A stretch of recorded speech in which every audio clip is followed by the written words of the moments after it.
नमस्कार मित्रांनो, स्वागत आहे तुमचं आयुर्वेदा मराठीमध्ये. आज आपण स्वस्त वृत्तमधला खूप इम्पॉर्टंट असा एसीक्यू पाहणार आहोत.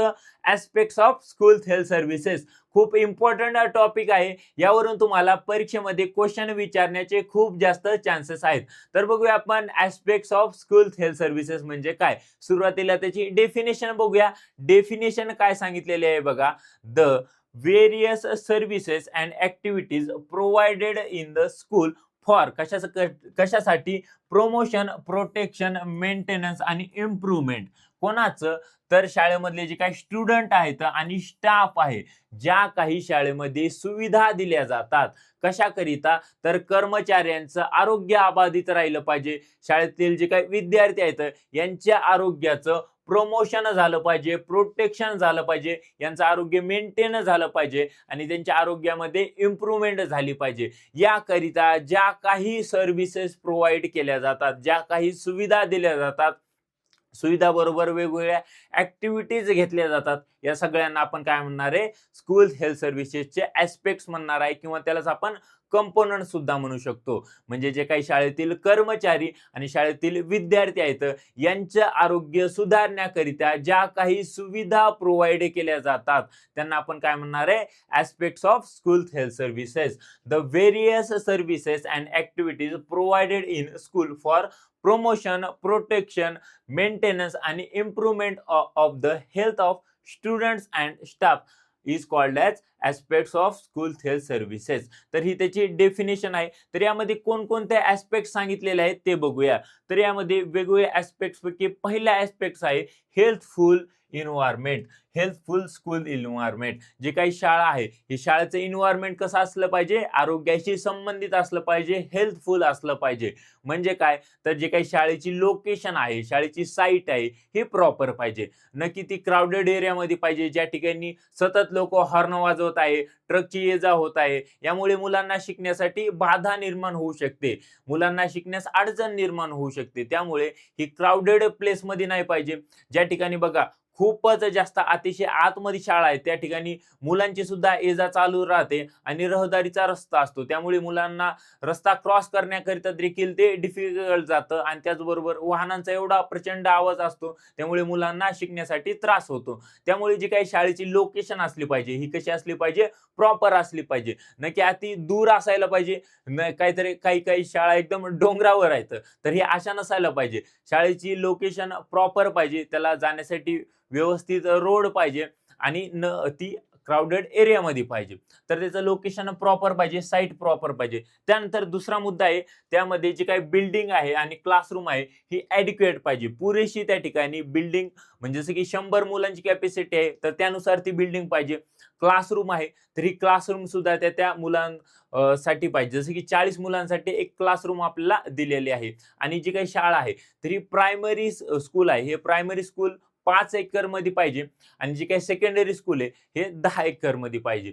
तर आपल्याकडे हे अशा नियम सगळे फॉलो होत नाही, तुम्हाला माहितीच आहे. आपले जे काही सरकारी शाळा आहेत, या सरकारी शाळांची अवस्था काय आहे. परंतु जे काही आपल्याकडे नियम ठरवून दिलेले आहेत, हे नियम काय सांगतात? तर ही जी काही प्रायमरी प्रायमरी जी काही स्कूल आहे, हे प्रायमरी स्कूल 5 एकर मध्ये असायला पाहिजे, सेकंडरी स्कूल 10 एकर मध्ये असायला पाहिजे.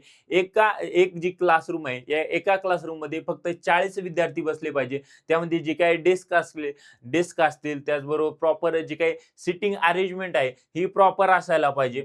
तर या सगळ्या गोष्टी आहेत, जे की आपल्याला सुटेबल फर्निचर पाहिजे. सुटेबल फर्निचर सुद्धा खूप जास्त इम्पॉर्टंट आहे. नाहीतर खाली चटाया टाकल्या आणि त्याच्यावरती मुलं बसवलीत, असं नाही व्हायला पाहिजे. तर त्यासाठी प्रॉपर डेस्क असायला पाहिजे, प्रॉपर फर्निश असायला पाहिजे शाळा. पूर्णतः हे त्यासाठी आपल्या शाळेकरिता हे हेल्थफुल इन्व्हायरमेंट पाहिजे.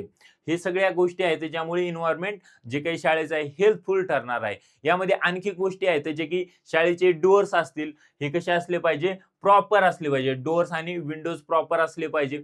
यामध्ये प्रॉपर व्हेंटिलेशन भेटलं पाहिजे. शाळेची जी काही लाईटनिंग आहे, ही लाईटनिंग प्रॉपर पाहिजे. लाईट कधी पण डाव्या बाजूने असायला पाहिजे, म्हणजे ते जास्त प्रिफरेबल आहे. डाव्या बाजूने आल्यानंतर मुलांना लिहिण्यासाठी जी काही शॅडो पडेल ती मागच्या बाजूला पडेल. त्यामुळे जे प्रिफरेबल लाईट आहे हा डाव्या बाजूने यायला पाहिजे, लेफ्ट साइड कडून. त्याचबरोबर त्या ठिकाणी सेफ वॉटर सप्लाय पाहिजे. मुलांना पिण्यासाठी पाणी त्या ठिकाणी उपलब्ध पाहिजे. त्यानंतर प्रॉपर ईटिंग फॅसिलिटीज पाहिजे. जे काही आपण म्हणतो शाळेतले जे काही लंच ब्रेक होतो, लंच ब्रेकमध्ये प्रॉपर एक हॉल पाहिजे किंवा एक प्रॉपर जागा पाहिजे, ज्या ठिकाणी मुलांनी बसून जेवता यावं. अशा पद्धतीची ईटिंग फॅसिलिटी पाहिजे. सॅनिटरी लॅट्रिन्स आणि युरिनल्स पाहिजे. त्यामध्ये जे काही वॉशरूम आहेत, त्याचबरोबर जे काही टॉयलेट आहेत, हे प्रॉपर असले पाहिजे त्या ठिकाणी. तर ह्या सगळ्या गोष्टी आहेत, ज्यामुळे काय होणार आहे, जे काही शाळेचं एन्व्हायर्नमेंट आहे, हेल्थफुल राहणार आहे. तर हे एक ॲस्पेक्ट झाला. त्याचबरोबर यामध्ये जे काही कर्मचारी आहेत, त्याचबरोबर जे शाळेतील विद्यार्थी आहेत, या शाळेतील विद्यार्थ्यांचं आणि कर्मचाऱ्यांचं त्या ठिकाणी चेकअप झालं पाहिजे, हेल्थ असेसमेंट झाली पाहिजे. त्यानंतर त्यांचं रिमेडियल मेजर्स आणि फॉलोअप घेतलं पाहिजे आपण. त्यानंतर ज्यांना ट्रीटमेंटची गरज आहे त्यांना ट्रीटमेंट दिलं पाहिजे.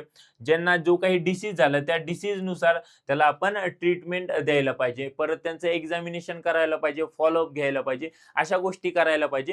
तर हे सगळे वेगवेगळे ॲस्पेक्ट सांगितलेले आहेत स्कूल हेल्थ सर्व्हिसेसचे. त्यानंतर आणखी काय काय सांगितलेलं आहे यामध्ये, तर प्रिव्हेन्शन ऑफ कम्युनिकेबल डिसीज. तर यामध्ये जे काही साथीचे रोग आहेत, हे साथीचे रोग व्हायला नाही पाहिजे. कम्युनिकेबल डिसीज जे आहेत हे पसरायला नाही पाहिजे. यासाठी काय करायला पाहिजे, तर वॅक्सिनेशन म्हणजे इम्युनायझेशन. नंतर फर्स्ट एड आणि इमर्जन्सी केअर. यामध्ये जे काही शाळेतील शिक्षक आहेत, या शिक्षकांना इमर्जन्सी किट, त्याचबरोबर जी फर्स्ट एड किट आहे कशा पद्धतीने वापरली पाहिजे, त्याचा यूज कशा पद्धतीने करायचा, याची सुद्धा ट्रेनिंग द्यायला पाहिजे. शाळेतील मुलांना काही खरचटले किंवा एखाद्याचा पाय मुरगळला तर त्यांना ट्रीट करता यावं, यासाठी शिक्षकांना सुद्धा ट्रेनिंग देणं आवश्यक आहे. त्यानंतर न्यूट्रिशनल सर्व्हिसेस. यामध्ये मिड डे मील प्रोग्राम येतो. म्हणजे जे काही शाळेतील मुलं आहेत यांचं न्यूट्रिशनल असेसमेंट केलं पाहिजे आपण. यामध्ये त्यांना प्रोटीनची आवश्यकता आहे, फॅट्स, त्याचबरोबर कार्बोहायड्रेट्स, यामध्ये सगळं काही त्यांचं डाएट हे बॅलन्स डाएट असलं पाहिजे. Proteins, fats, carbohydrate, vitamins, minerals हे सगळं त्यामधून मिळालं पाहिजे त्यांना. तर यासाठी न्यूट्रिशनल सर्व्हिसेस. त्याचबरोबर मेंटल हेल्थ. मुलांची मेंटल हेल्थ जपणं खूप जास्त इम्पॉर्टंट असतं.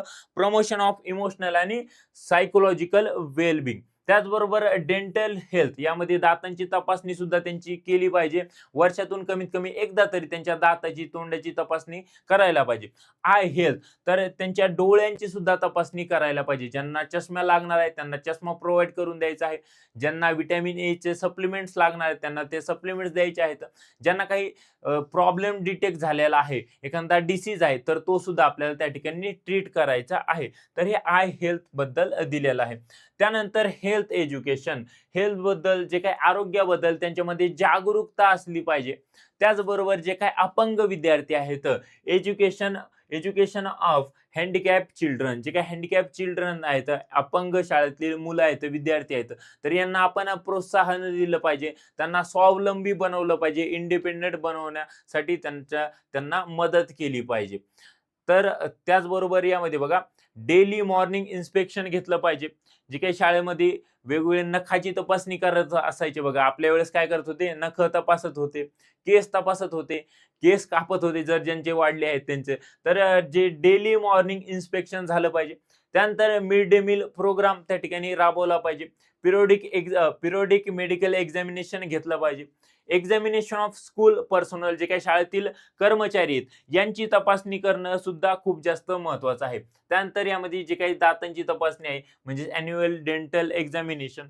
त्याचबरोबर ओरल हेल्थ केअर हे तपासलं पाहिजे. तर हे वेगवेगळे आपण स्कूल हेल्थ सर्व्हिसेसचे ॲस्पेक्ट बघितलेले आहेत, ज्यामध्ये आपण बघितलं healthful school environment, nutritional services, mental health जपली पाहिजे, आय हेल्थ, डेंटल हेल्थ जपली पाहिजे, फर्स्ट एड आणि इमर्जन्सी केअर आपण बघितली, prevention of communicable diseases, remedial measures and follow up, health assessment आणि school children and school personnel, जे काही शाळेतील कर्मचारी आहेत, शाळेतील मुलं आहेत, यांची आरोग्याची तपासणी. त्याचबरोबर हेल्थ एज्युकेशन त्यांना दिलं पाहिजे आणि एज्युकेशन ऑफ हँडिकॅप चिल्ड्रन, हे सगळे आपण स्कूल हेल्थ सर्व्हिसेसचे ॲस्पेक्ट्स पाहिलेले आहेत. तर तुम्हाला हा एमसीक्यू विचारला जाऊ शकतो परीक्षेमध्ये, की जे काही स्कूल हेल्थ सर्व्हिसेसचे ॲस्पेक्ट्स आहेत ते लिहा. तर आय होप तुम्हाला स्कूल स्कूल हेल्थ सर्व्हिसेस समजला असेल. Thank you so much.